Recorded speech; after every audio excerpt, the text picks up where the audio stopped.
Can you see us? Can you hear us?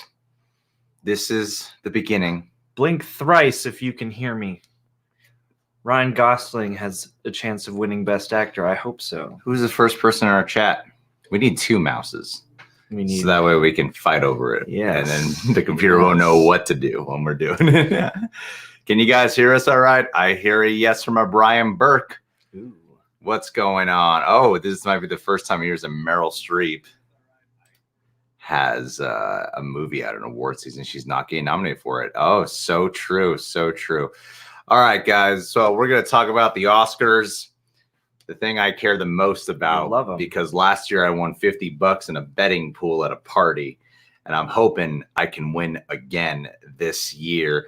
But I want to get a general vibe from the people who are here in the chat right now. Are you guys upset with this stuff? Because it's easy to go to Twitter. Honestly, I like breeze through the nominations, and it's easy to go to Twitter and just see everyone's pissed off about something, like every year, or everything on social media. So I wasn't that affected by it, but yeah, we'll dive into some of the details soon. But I want to get a general vibe from what's going on with you guys right now. Let us know.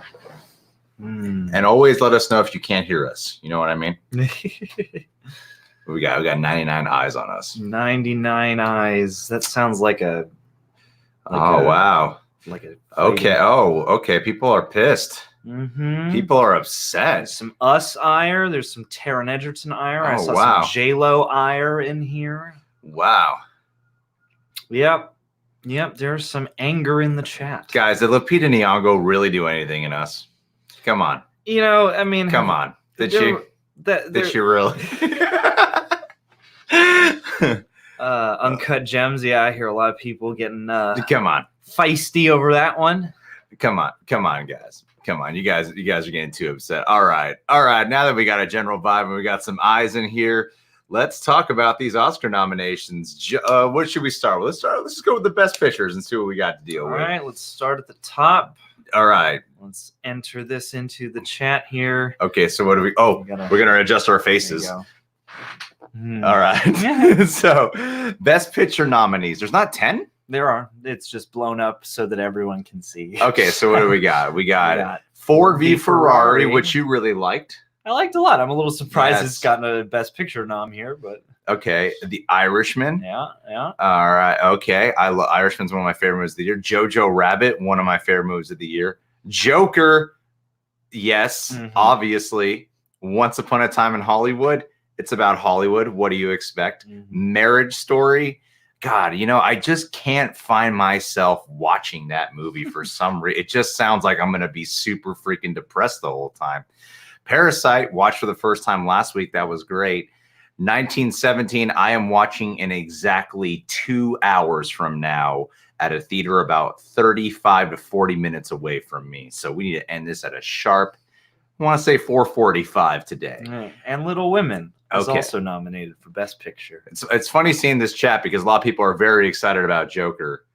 At the same time, when I go on social media, everyone just seems pissed off that Joker's got all these Oscar nominations. Oh, this is going to be a great year for divisive nominations because people are angry that Endgame only has a VFX nomination and also angry that Joker got all these nominations.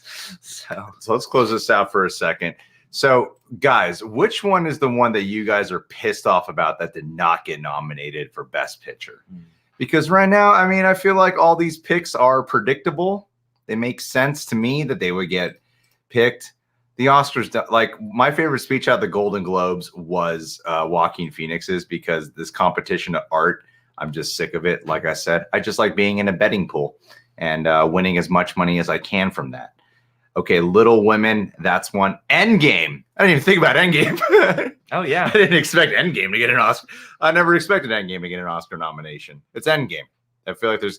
Like Black Panther makes more sense to me because that's a little bit more standalone, whereas Endgame is so much of a culmination. And plus, it's gotten all the money in the world. Let him have it. Yeah. Are there any Best Picture noms that you wish got nominated? I honestly could have seen us getting a nomination in an alternate universe. I think that's a worthy film and an interesting film. Yeah.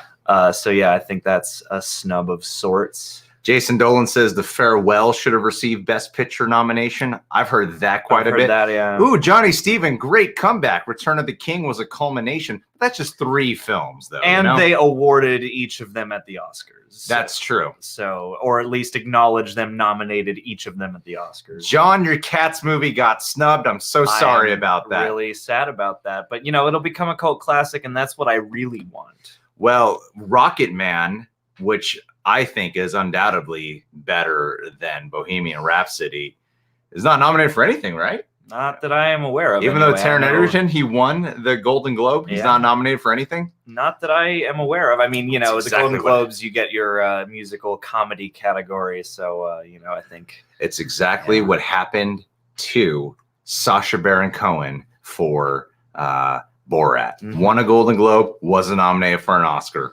Yeah, man. Same exact thing. Exact thing, yeah. Mm-hmm. Oh, man. Wait, Knives Out is not a Best Picture nominee? Nope, not at all. Okay, that's upsetting. Yeah, a little. That's really upsetting. I think a little more Ryan Johnson. Maybe the Academy is still bitter about Last Jedi. I'm seeing people here talking about you know, whatchamacallit, Little Women. I haven't seen that movie. I haven't seen that rendition yet. But I say rendition because it's like the 8th, 7th. What was it like? It's like the number like it's crazy high. No, it's not 4. There's so many Little Women movies.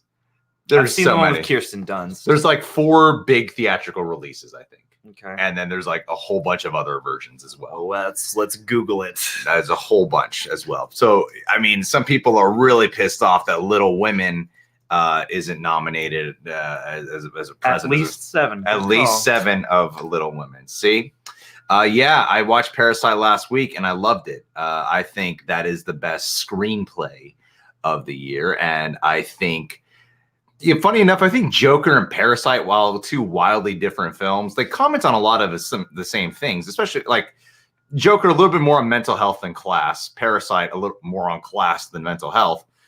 They're kind of around the same arena, and I feel like Parasite's much better executed in that department than Joker is. Out of all these, okay, so let me ask you this. I mean, we're not used to doing these, but for Best Picture, which one of these, John, do you think should win? And from you guys, which one do you think out of the Best Picture nominees should win? John, you go first. Of this roundup, I know you haven't seen everything, but which ones do you think? 1917, hands down for me. Okay. Yeah. Or 1917 or Parasite, I would say. Or out of this stable, I would give the Best Picture to. Because of all of these movies, I mean, I think there is a lot of exciting filmmaking, but I think that 1917 and Parasite, out of all of these that I've seen, are the ones where like every aspect coalesces and the stories are thrilling, but also just the filmmaking I found thrilling and inspiring, and the grip over craft. Whereas like Ford v Ferrari, I think is a really well-made, energetic movie. I don't think it's actually, I wouldn't have put it in this. I'm happy to see it get a nomination, but I wouldn't have put it in here necessarily. Well, Jason Dolan, thanks for the super chat, JD. Thanks for this camera too, by the way, JD. And thanks for your high Patreon pledge, JD. Thanks, buddy. He says Once Upon a Time in Hollywood will win Best Pick. I don't think it will. I don't think it will. And nor do I think it's the best. There's no one in this chat either who has said that it is. There's a few people, yeah, but most people seem to be primarily going for either Joker or Parasite. I've seen a lot of love here for The Irishman right here. I mean, yeah, some people are voting for Ford v Ferrari. Now, I've seen a little bit more than half of these Best Picture movies. I would say my personal pick, my personal favorite would be Jojo Rabbit out of all of these. I do love Jojo. Now, that's my personal favorite. The one that I think should win. Marriage Story. Yeah. See, I would probably say the one that should win would be Irishman. I would say that. Okay. Like, it's epic, it's scope, it does period piece. I mean, sure, it falls in line with the Best Picture nomination. The one I would want to see win is Jojo Rabbit, because that's the one that communicated to my heart, touched my heart the most. Growing up as a Jewish survivor from the Holocaust, really touched my heart. You know, yeah, totally. You finally really connected with that. Yeah, I was like, finally, I'm understood. Thank you so much. Yeah.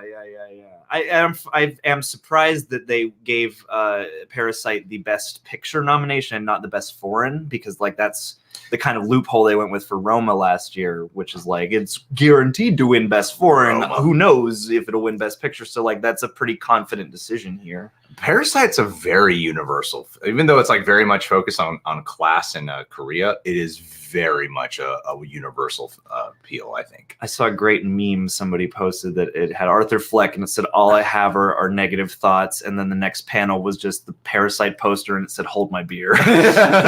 So I was like, all right, Alita stands on Twitter. Thanks, Carter Lovejoy. I appreciate that, buddy. Who are the Alita stands? People who just love Alita Battle Angel. Are they upset it didn't get like a VFX nod? Because I would at least be pleasantly surprised if it had gotten one, because I thought, you know, it broke some ground.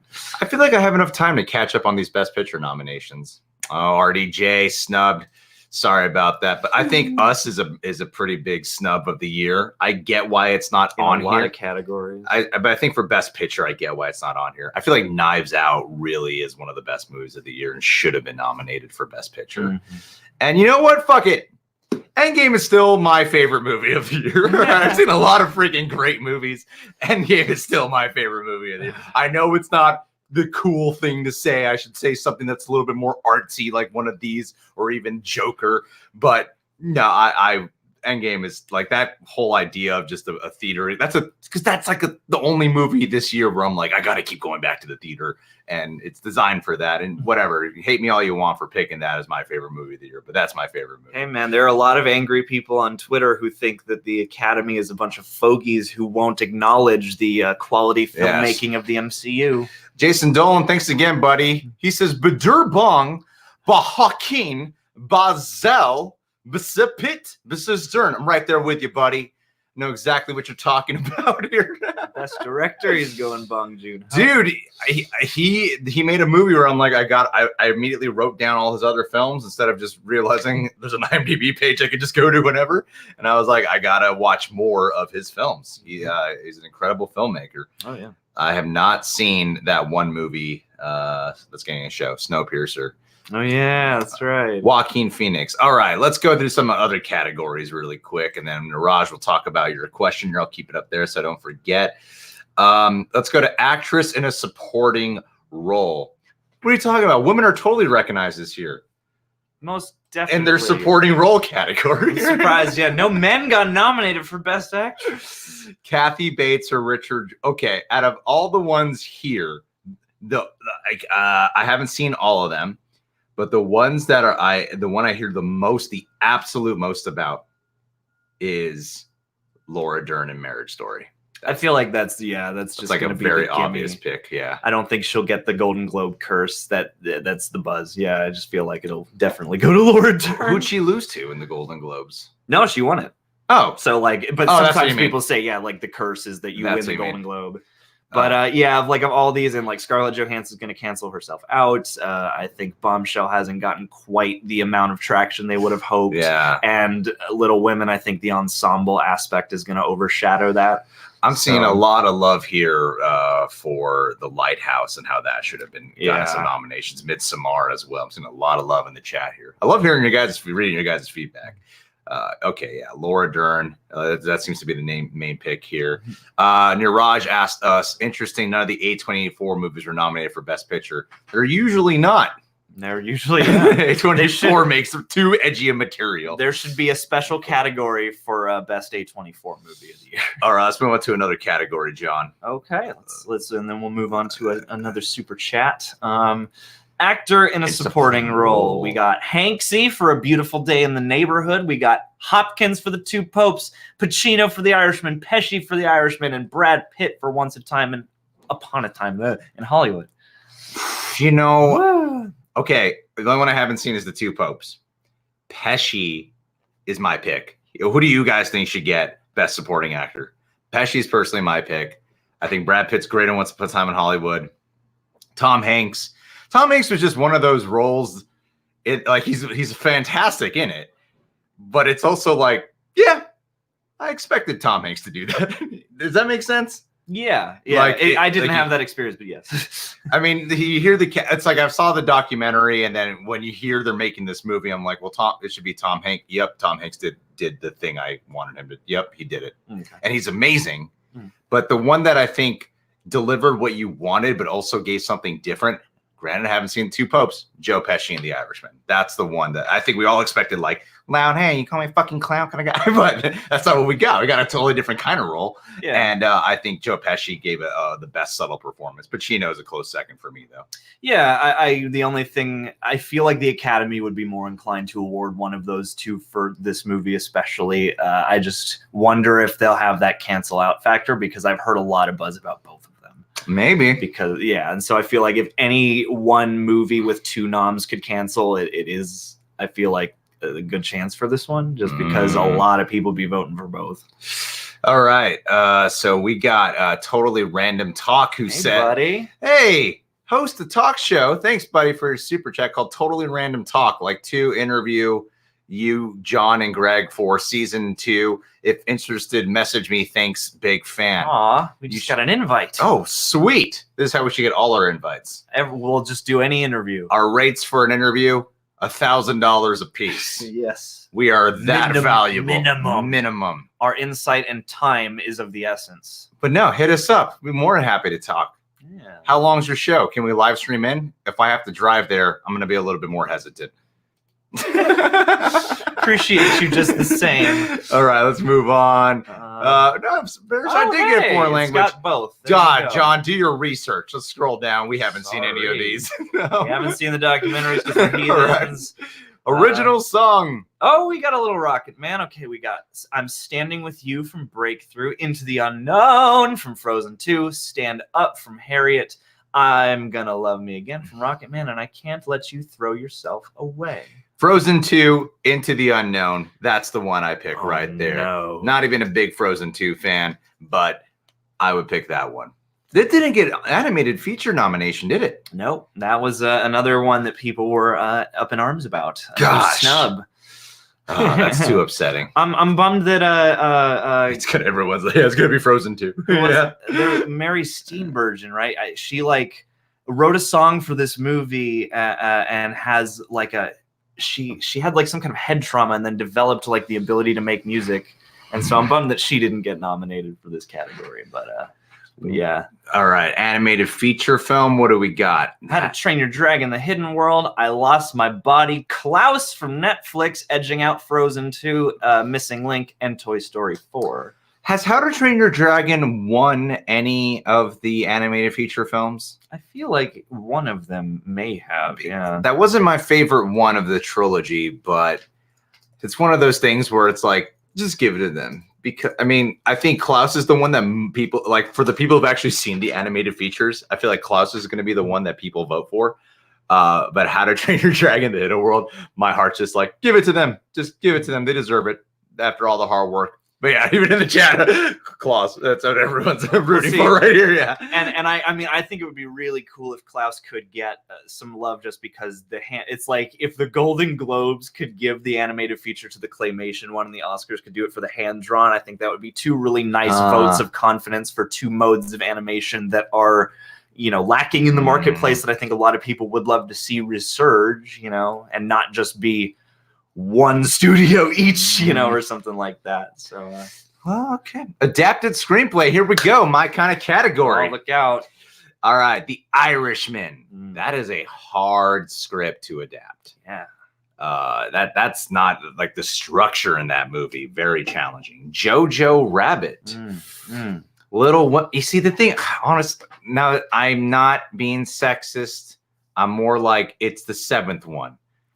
Maybe it's super special for being the 7th edition, and I might sound like a hypocrite because Star is Born was my favorite movie of last year. But come on, it's the 7th movie of Little Women. How drastically different can it be? Am I totally off here? To people in the chat, let me know. Am I totally off about Little Women? There's a reason I haven't been like anxious to go check it out. Joker, is it really an adapted though? I feel like that's a loophole, kind of. Yeah, bit, maybe. I guess for the most part, it qualifies as adapted. Yeah. All right. Okay. My pick for this one, Jojo Rabbit. Because that is, I mean, a lot goes to the directing and also I don't remember offhand who was nominated for directing, but I would have to say that is a hard tone to ride in Jojo Rabbit. Almost every second of that movie it was like, this could be too offensive, this could be not pushing the boundaries enough. Like it had a really hard line to ride, and I think in terms of like characters and humor and balancing it with really hard-hitting drama, I think Jojo Rabbit, that's the one right there. I'd love to see JoJo take that, and maybe that'll be the one place they award it. I'm thinking maybe. And yeah, for the messaging, if not JoJo, I think it would be The Irishman. Also, shouts out to Polly V. I was trying to superimpose your super chat here, but it's too far down the list now. I'm sorry. But Adam Sandler and Uncut Gems thoughts? Don't worry. Don't worry about being late. We haven't seen it either, so we're late. We're very late. I'll say this. I think Adam Sandler has for the longest time been a highly underrated dramatic actor. I've gone to that's what I've been wanting him to do, and I am very much I'm anxious to watch that movie, but I also feel like I got to be in the zone because I hear it's like an anxiety attack of a film. You're going to be even more anxious when you watch that's what I mean. I hear it's like such a tense experience that I really want to be more in the zone to check it out. But John, out of these adapteds, which one would you say is your pick? I personally would go with Jojo Rabbit, and I think that if not Jojo, it'll be The Irishman.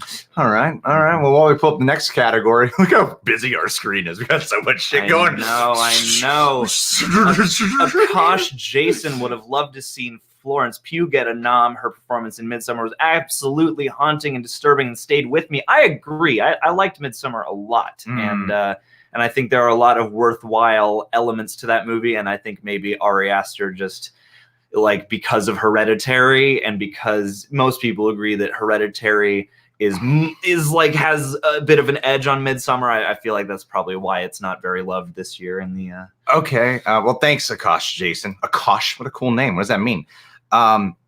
Florence Pugh and Lupita Nyong'o. Lupita Nyong'o, I think, has a lot of credibility, and even though she was totally snubbed. I feel like she's a little bit more in the zeitgeist when it comes to these voting circles. Yeah. Florence Pugh, I really think is going to be a superstar. I mean, she was the one in the Fighting with My Family. Amazing in that movie. I don't know if you care about accuracy. Don't think about that. But in terms of a performance, she's great in that movie. Yeah. And then with her coming out in Black Widow, I really think she's going to be a superstar. So even though a lot of people have expressed that sentiment in Midsommar, I also think she's going to be someone down the road who will most certainly be nominated, if not win one day. So don't you worry for Florence Pugh. Lupita, has she ever won for anything? Did she win a supporting for 12 years? I think she might have, yeah. All right. Possible. Could be wrong about that. Lana Pico. All right, we'll talk about Lana's in a second. All right, original screenplay. Marriage Story. Once Upon a Time in Hollywood. I did it. Parasite, Knives Out, or Night. Oh, that is tough for me. Once Upon a Time. That's a toss-up. Parasite or Knives Out for me. Parasite. I would say Parasite. Oh yeah, it's either Parasite or Knives Out for me. I mean, I enjoy Once Upon a Time, and I like Tarantino's writing, but I think that especially in this category, Knives Out and Parasite are both just so sharp and finely tuned that I would be happy to see either of those walk away with it for sure. I mean, I think. Oh yeah, Parasite. I think it was easier to appreciate the script for Parasite because I have to read it. You have to read the script. I have to read the dialogue the whole time. Yeah. But that just never went at all how I think Knives Out is probably the most clever film of the year. Like that's just clever. That's what it's fun. Yeah, but Parasite, I think Parasite out of all those movies is the one. All these you could argue that you can get more from it every time, but Parasite, its additional nuance and context and what it's talking about in literally every scene, its structure.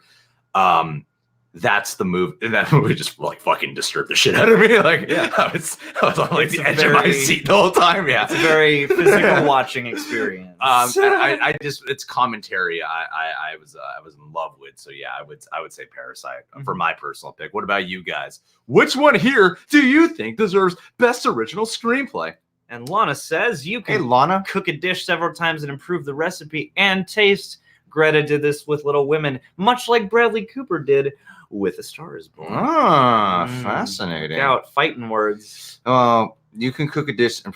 Okay. All right, Lana. All right. Listen, Little Women. I was at a party, and there was a guy, a total bro. Oh no. He was playing beer pong, and this is on New Year's, and he said, and he was talking with Olivia, and he said, you know, Little Women, I saw that shit. It was fucking good. Like a dude, he's like smoking a cigarette. He's like, it was a good movie. I was shocked. So, I feel like there's something. I'm speaking out of my ass to you. I'm prejudging, and I know that. I'll admit it. I feel like it's probably a really good movie. I'm just not like. It's probably the last one I'm going to check out. Yeah. Tortilla Nuna, thank you so much, buddy. That's very a much. lot of. Thank you. I really appreciate Big that. love. Big love. Since Sandler didn't get a nomination, he better keep his promise to make the worst film ever made. Also, super happy Rian Johnson got him for original screenplay. I didn't think it would happen, but glad he got the recognition. You know, speaking of that note, I'm really glad that Knives Out wasn't just met with a whole bunch of, yeah, but you made The Last Jedi. It seems like a lot of people were incredibly reciprocating. They were very open to it. It seemed like. I want to use a bigger word. Okay. Reciprocating is when you return something in kind. Reciprocating is returning something in kind. But I know where you're going, and I'm trying to find the word too. Receptive. Receptive. We did it, guys. This is why there's jump cuts in the YouTube videos and not in the live streams. I totally agree. I'm really glad that movie got nominated. Actor in a leading role. Akash Means Sky. Niraj has helped us out. Thank you, Niraj. Hey. Actor in a leading role. What do we got? Antonio Banderas painting. That's a foreign film, right? I believe so. Yeah, it's Almodovar. That's why I haven't seen it, because it ain't American. Yeah. Hey. But I saw Parasite. and here's at least one non-white guy nomination. Who? So Antonio Banderas is not technically a white guy. Tony Flags, my man Flags over here. DiCaprio for Once Upon a Time. All right, I haven't seen Marriage Story yet. Adam Driver. It's 100% a competition between Adam Driver and Joaquin Phoenix. Yes, I believe that. It's undoubtedly. Yeah. I think Joaquin Phoenix has really Joker's gotten a lot. I feel like the Oscars were like, oh, this is a comic book movie we can get behind. Okay, now we can make people happy. We can make them a Joker. That 11 award count was very much smacked to me of like, this is one that perfectly fits the Venn diagram of cinema and blockbuster. Maybe we can make people happy now. Yeah. All right, maybe this is it. Maybe the comic book fans will tune in and not be so mad that we didn't nominate Endgame for everything. It's probably not going to win most of them, but we'll win. And I feel like it probably won't, but it probably will win this category. I think Joaquin Phoenix. Well, it's a combination of. It's kind of like what I was saying. How to Train Your Dragon, I think is gonna probably take something. Probably won't, but why I think it should. What do they call where it's like the longevity award, where it's like they've been nominated a gajillion times, just give it to them. It's like it's the what do you call that? Out of respect, the longevity award. Like you've been around for so long, you've been holding it down. We got to recognize you somewhere. And I feel like as good as DiCaprio is, like that's probably going to dog him for this because he finally got it when that was his longevity award. The Revenant. Yeah, exactly. And then Joaquin Phoenix, same thing. And plus with all the hype around him, I'm not saying he's not deserving of it. I just feel like he's leaning a little bit more towards him. I think he's the easiest part of that movie to agree on for everyone. And I think that of all the splashes that movie made, his is the widest. His is the biggest. I mean, in terms of original screenplay, there's clips going around on Twitter of it demonstrating how great every line of dialogue was in that movie. Oh, yeah. And not overly expositional. No, not at all. Not at all. Paul E.V. Oh, we already covered it. All right, I got you. We are all right. Actress in a leading role. Here we go, ladies. Woo! Cynthia Erivo, Harriet. I am ashamed of myself for not having seen it. You ask John, for the longest time, I've been saying they should make a Harriet Tubman movie. Yeah. Longest freaking time. And you wanted to write it. And I wanted to write it. Yeah. As a matter of fact, I wanted to make a graphic novel out of it. That could be cool still. and I never even bothered to watch this movie. So, I mean, like, I should see it too. Yeah. I remember one time at Movie Fights, Mark Andreyko was talking about how they should make one too, and I was like, I've been saying that for years. And for some reason, I haven't seen it. I thought Scarlett Johansson was the for sure winner. Man, I'm not looking good here at all. I don't think I've seen any of these movies. Yeah. Oh boy. Well, it's not targeted towards me. This is the problem. We're the problem. We are the problem. We're the problem of why not enough women are getting. Well, this is the actors. Like the filmmaking category is different. The actress category. Well, still yeah, counts. there are gonna be actresses in an actress category. It doesn't matter. It doesn't affect this category that we didn't see. From the trailers, I feel like Renee Zellweger and Judy just seems like the ideal pick. Mm-hmm. Well, and it's a good story too. It's like she's been out of the spotlight and she has like had trouble getting back in the spotlight, so that would be a nice redemption arc for her. And I just feel like it doesn't seem like Bombshell has had the teeth they hoped it would, and I wonder if maybe with Scarlett Johansson, we're also just a little, scarleted out after so many different like little controversies and things like that. Like, I don't know. And it's also, I feel like Marriage Story, while I've heard it's terrific and I liked the first act that I saw, I feel like it's a very quintessential kind of Oscar performance. So maybe they'll go a different route. Okay. Right here, I'm going to watch this movie in 90 minutes. But based off everything I've heard, it seems like Sam Mendes is going to win for 1917. If I had to narrow it down to one award, I think I would give it to him, especially hearing about how they made it. Directing, Because the directing, and because so much of that movie was sculpted around the actors in rehearsal, and so much of it, like everything was built around rehearsing with those actors, and like that was like Sam Mendes, sculpted that movie so much. Yeah. So, but I would love. I mean, like I think he is hands down the winner for me, but I would love to see Bong Joon-ho take it, Well, Fun Me Productions says Eddie Murphy was snubbed. Was snubbed. Yeah, You man. think I so? thought they would give Eddie Murphy some love, at least at the Golden Globes, but I was happy for Taron Egerton, but I thought Eddie Murphy would win that, actually. I mean, I guess they just don't like comedians who do dramatic work. Yeah, never. They're like, people only think you're good because you're rarely serious. Well, he's not even serious in that. I mean, he's serious at times, but it's a comedy. Yeah. He's still pretty much Eddie Murphy. Mm-hmm. I mean, you got to take it into account. Like, granted, I haven't seen I've seen most of those Best Actor performances. You got to take into account too. It's like, what do you consider a snub? Or is it like, no, this person should have been not nominated and this person should have been nominated? Yeah, is there like a bad choice, or is it just that these 5 were all deserving and we can't have 6? Yeah, exactly. But hey, I guess so. Archer PA saw 1917. The Best Director category is stacked. It is a stacked category. Todd Phillips for Joker. I think he directed, like, of all the Todd Phillips joints, I'm impressed with his job on that movie. And the only kneecap I would give him is that, Scorsese is also in this genre, and that movie is like a hybrid of 2 Scorsese movie styles. So, well, you can't give it to Todd Phillips when you have Martin Scorsese in the category. But then again, Tarantino gained script nomination, I see, but Tarantino, how he directed Once Upon a Time in Hollywood is not entirely different from a lot. I mean, he brought the 1970s out to life. Like, a lot of production design went into that. But in terms of directing, I feel like there's some great direction in it, but I feel like of all of his movies, it's not going to be the one that wins. I feel like directing, especially. Yeah, maybe just because it's new wavier and it's less flashy about its directing. It's a little less intrusive of a movie until it shifts tone.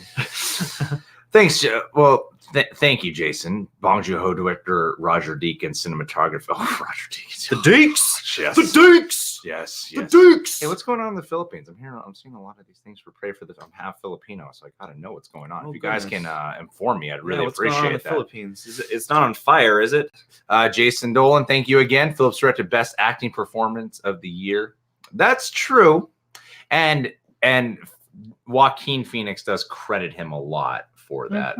Yeah, I mean, there's a lot that goes into directing that we might not even actually. You know, it was that what was it? The Variety breakdown of the opening scene. It was a Variety that Todd Phillips did that made me go, "Wow, this guy did a lot more directing than I realized." yeah, I know. To be fair, that is fair. I mean, what other wanna... directors do you think should be nominated though? Put it in the chat. Some love for Taika in here. I mean, what do we think about the fact that no female director was nominated? Wait, I think it's a drag. Females make movies? They just started. They just got it the right. We voted in a new amendment to the Constitution, and now women can direct movies. I don't remember voting on that. Yeah, I know. I don't remember voting on that. That's why you got to be involved with the society that you live in. Get out and vote. 2020. Pretty soon they'll let women write movies too. I'm fascinated by this. Oh, a volcano erupted in the Philippines. Oh, Jesus Christ. No, okay, I gotta look into a charity for that. Yeah. God damn, didn't know about that. Tall volcano. Oof. Well, things you learn online. Jesus Christ. Oh man. Okay. Yeah, I gotta look into a charity for that. What are we talking about? We gotta really redirect this back. Then I'll go online. Yeah, we were talking about Todd Phillips, and then we were talking about I'm not sure. Let's look at the other ones. Production design. Once Upon a Time in Hollywood, Irishman, 1917, Jojo. Okay, off without having seen 1917. I will in 80 minutes from now. Yeah. 19, I would say Once Upon a Time in Hollywood.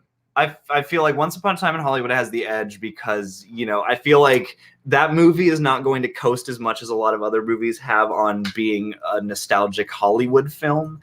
But the way they recreated it, I think, is one of the most celebrated aspects of that movie. That being said, again, because 1917 is so physical and they basically just had to build everything to scale and really construct all these trenches in no man's land, like it, because of the way that movie is realized, the production design and there's no place to hide anything. So they really just had to build it without cheating.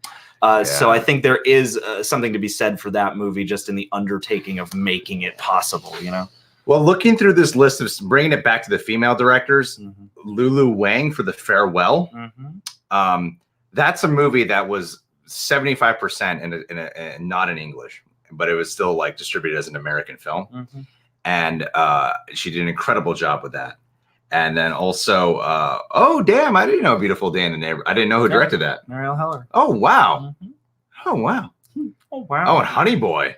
Yeah, which I've heard a lot of love for, and I think it just hasn't had the scope, you know, the breadth of reach. And Queen and Slim. Melina Mansoukas, who's done some great TV work, and now, is busting into the motion pictures. Sounds to me like Honey Boy was out of the female directors who were the most snubbed. I would say Honey Boy is the one.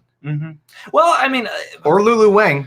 Lulu Wang, I think she has probably the biggest edge for the snub argument. I mean, I really appreciated what Mariel Heller did in recreating the Mr. Rogers show format in the movie. But yeah, I definitely think there were some very deserving. It's like I might have knocked a couple people out of the directing category for at least, like Lulu Wang or somebody. Okay, so we'll get to this question in a second. Cinematography. 1917, Once Upon a Time in Hollywood, The Irishman, Joker, The Lighthouse. Oh, I'm glad The Lighthouse got a nomination for that. That's cool. Maybe it'll sneak up and win. From just seeing the trailers. 1917. The Deeks. The Which Deeks. I am watching in 75 minutes. This is the countdown to leave. 1917. Yeah, just watching the trailers, I'm like, this is probably the best shot movie of the year, right? Like, it just looks like it. Yeah. I mean, and yeah, again, it's just the cinematography, like the amount of in-camera figuring out they had to do was insane. Like the amount of we're on a Steadicam, and now the Steadicam guy's getting on a truck, and now it's on a crane. Like it's insane.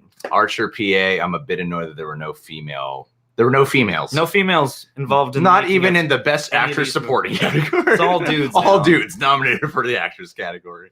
No, you're not the only one who feels that way. And then honestly, I had to Google what films were directed by women this year, and that's what I was doing over here. And I was like, oh damn, there were a lot of movies. And it says something on my end for not paying enough attention to that, but it also shows something that they're not put in the spotlight enough for the films they direct. But then whenever a guy the people who are nominated for director, like, yeah, I hear their names all the time on all these sites, but I rarely hear about the women who directed some pretty amazing films. Yeah, you hear about the films and other aspects of it. But you now hear about the fact that there's a woman who did it, you know? Or her name, at least, not enough. Like Greta Gerwig, I think because of what she did with Lady Bird, you hear her name a lot. But and because she's got the acting, you know, the name built up already. Tres Inviernos, could you guys please react to Star Wars Red 5, Top Gun Maverick? Oh, thanks, dude. Well, let's save the link and maybe we'll do it here, but if we have time before I go. But yeah, let me screenshot your thingy and I'll make sure. But yeah, we need some videos. We don't have enough videos to cover right now. All right, directors, what do I expect from the Academy? I'm sorry. You know, the Oscars nominations tend to be like presidential elections. It's like we always pendulum swing, you know? We're like not black enough. Oh, a lot of black people. Then a lot of white people. And so I feel like next year they're going to be like, what do they get mad at us about? Oh, like this year's like, okay, we got Joker. Let's move a lot of Joker. All right, next year. Oh, let's get a lot of women. Like, this is the way it's all political. It is. And that's why I don't feel like this art comparison is not the greatest. So let's see here. What do we got here? Costumes, probably Little Women. I feel like that may be where they award that movie. Probably. Because the pretty dresses, guys, women, right? Like sound editing. Hey, Rise of Skywalker did have pretty awesome sound design. I will say that. That packed a punch. That's some good sound. Ford v Ferrari, I thought had a great sound design because that really the revving and all the little cockpit noises really did enhance the intensity. Joker got a sound editing? What sound editing stood out to you in Joker? Don't ask me. I didn't nominate it. I don't know what stood out in Joker. And I feel like, I don't know, you could have put an Endgame in here too, or something. Not to take away from Joker, but at the same time, maybe because they use the score live or something sometimes. But I don't know. I feel like Lighthouse. Yeah. Lighthouse isn't even one of my favorite movies of the year, but Lighthouse sound editing, that one way deserved. I mean, I feel like it's probably going to be Ford v Ferrari. I feel like that would be a nice one for it to win just because I really remember the sonic experience of that movie too. Tons of diversity in the Spirit Awards. That's awesome to hear. Well, then let's review those nominees next time. Next time, because I got to leave in a few minutes. Sound mixing, probably the sound editing and sound mixing usually go hand in hand. Sometimes they surprise you. I know, but usually it's like they go hand in hand. It'll be Ad Astra for sure. All right, original score. Ooh, I hope the Joker score wins. I feel like it probably would be the front runner, and it is a haunting and a beautiful score, man. And that's an opportunity for the Academy to parade their wokeness as they award a woman in a non-female oriented category. Hey, don't make fun of us. Sorry, we all can't get laid you. There's a reason Double Toasted has the better than sex, all right? Yeah. Oh, Lene. Thank you so much, Lene. You're so sweet. You're so sweet, my dear. So sweet. All right, visual effects. Here we go. Oh, thank God. Yeah. Endgame. I really hope it's Endgame. Yeah.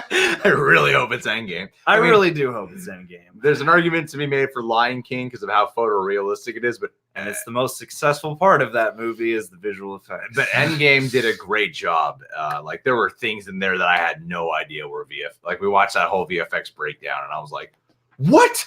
That was VFX?" Like, yeah. And I feel like it has the widest breadth of visual effects techniques employed in all manners. Like you've got a CG mocap lead, you've got all the different characters and backgrounds, but you've also got aging up and aging down, and you've got a ton of things in your repertoire. So thank you, Gene. Thanks, Gene Jeter. Once Upon a Time in Hollywood, Real Rejects didn't start in 1917. Watched by Little Woman, Irishman, and Jokers. It's always a Greg John good time. Good Time, starring Robert Pattinson, directed by the Safdie brothers, who were not nominated for Uncut Gems. Go to Gene Jeter's channel, man. Yeah. He's a fantastic human being. Thanks, Gene. And thank you again, Lene. Film editing. Ooh. Okay. Honestly, I could see Ford maybe taking this because, again, like the amount of intensity that movie had to convey, and one of the biggest notes of that movie for me was that people who don't care about racing were very wary of it, and a lot of them wound up enjoying it. And I think, again, a lot of that has to do with the construction and the energy with which that movie was assembled. But continue. I definitely have something to say. Please. I would say The Irishman. Okay. Martin Scorsese's editor always was. That is also true. Because that is a lot of people. Now, not everyone's going to agree with this. A lot of people have said, like, for a 3.5-hour film, they don't even really notice the runtime. They barely notice. It's like you'll notice it because it's 3.5 hours, but you're not like, what's this going to fucking end? The other thing too is that movie had like, I think 2,500 scenes or something. It had like a ridiculous amount of shots, a ridiculous like the most out of any movie this year, hands down. And it flowed. It was fluid. It was wonderful. And so I would personally give it to The Irishman for that one. I would, as much as I would be like pleased to see Ford take it, I think The Irishman is well deserving as well. You see, okay, they're all deserving in this. Pointing out that Uncut Gems had great editing too. That's another thing. That's what I mean. Like intensity. From that tense, taut experience. That's what I'm. Okay, Lance. We're gonna do a new live stream tomorrow, being like, I changed my mind on everything. 1917 deserves all the awards. Thanks, Lance. I appreciate it, buddy. I think it's special. I hope you voted for me in that Schmodown award that I lost, Lance. That's all I care about. Yeah, man. Where's your loyalty? Makeup and hairstyling. Bombshell, Joker, Judy, Maleficent in 1917. I feel like it's going to be Joker just because on the strength of the iconic makeup alone. Oh, God. 1917. Lighthouse. Lighthouse should have been nominated for this. Yeah. Oh, come on. Yeah. What the hell? Why'd you spill your beans? And whoever did the makeup on J-Lo's ass in Hustlers, they should have been nominated. Oh, her hair was great. J-Lo had got a nomination. J-Lo. That would have been cool. That would have been cool. That would have been great. Yeah. I feel like, I guess Maleficent is the most out there in terms of makeup and hair, although maybe Judy for the transformation's sake, but part of me just feels like the Joker might take that. A Bombshell. They made sure their hair was really blonde, but also Charlize Theron's makeup and whatever. Well, isn't there a Roger Ailes in there or something? I think we did it. We've done it. We did it, guys. We've reviewed the movies. Thank you to everyone who stayed in this live stream. We're not used to doing these, and especially something like this. Yeah, but we're gonna get more used to it. Get rid of this photo. We need to see them. We got to see the people. I need to head out to go. Well, we were talking about like John Wick and stuff. Yeah, I mean, I think that they should be a stuntman category. Best stunt category. There should be more categories. I think Best in the Oscars. Stunt team. There should be an ensemble category. I don't know why not. Everyone seems really pissed off about Uncut Gems. Uncut Gems and Cats, man. The two names I've seen most here. Out of all the ones that were like the most talked about in terms of snubs, Uncut Gems seems to be the number one that I'm seeing. Godzilla, I've heard mentioned a few times, sure. But Uncut Gems is like that. But weirdly, like we were talking about this, that sometimes a snub can have like DiCaprio for Django or Jake Gyllenhaal for Nightcrawler. Sometimes that just makes people love those movies that much more. People will remember that longer than who probably even won that year. People remember who should have won. Yeah. And I think like Adam Sandler not being nominated has a bit more legs on it than anything else, honestly. Yeah, I'm surprised. For as much buzz as I have heard and as many people as I've heard hailing both the movie and that performance, I am very surprised it's got no love here. Yeah. You know, and Lupita does make me mad, like that she didn't get anything for Us. Like Lupita, I think it has to do with genre. I guess because it's not because of the fact that it's damn, you can't really spoil the movie. She's giving like 2 films worth of acting in one movie, but at the same time, it's like the character is not fully human in a weird. I don't know how to put it. I don't know. I don't know how to go into it without ruining the fucking movie for people. So that's why I don't know how to do it. That's fair. Yeah, whatever. Anyway. Yeah, I agree, Lon. I'm feeling anxious right now too. I gotta get going. Thank you guys so much for being here. Really appreciate it. This was fun. We want to do a little bit more topics and open mics. This is new for us, figuring this out, showing shit on screen. Thank you to everyone who contributed to the super chat, by the way. Seriously. That means a hell of a lot, shelling out your hard-earned cash. Thank you so much. We need outros on these. We need an outro. Guys, comment on the video when it's reposted to YouTube with your snubs and favorites. There we go. Hit that like, hit that subscribe if you somehow are here without having subscribed, and we'll see you on the next live chat. Be well, Oscars.